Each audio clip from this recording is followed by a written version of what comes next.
म सभापतिजीलाई विशेष आग्रह गर्न चाहन्छु। सुन चाँदी व्यवसायीलाई हामीले संरक्षण पनि गर्नुपर्छ, सम्वर्धन पनि गर्नुपर्छ।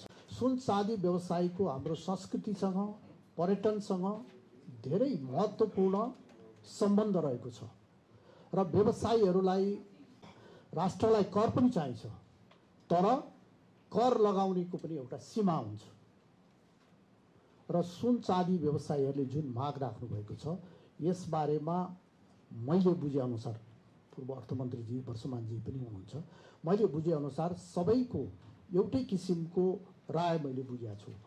यसलाई अहिले हाम्रो संसदमा विनियोजन विधेयकमाथि छलफल भइरहेको छ।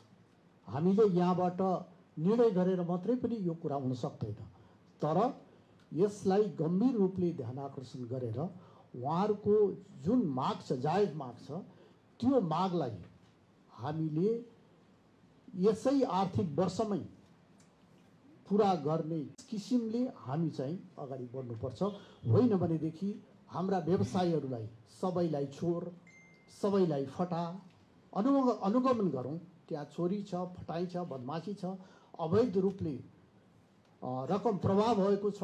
यी सबको अनुगमनलाई हामीले बलियो बनाएर लिएर जाउँ र यो सुन चाँदी व्यवसायको संरक्षण गरेनौँ भनेदेखि हामीले व्यवसायको संरक्षण गर्ने र आर्थिक समृद्धिको कुरा गर्ने, सबैलाई सटर बन्द गराएर मुलुकको आर्थिक समृद्धि हुन्छ र सटर धेरैभन्दा धेरै सटर खोल्नु पर्यो। सुन चाँदी व्यवसायमा पनि धेरै मान्छेहरू चाहिँ आकर्षित हुनु पर्यो।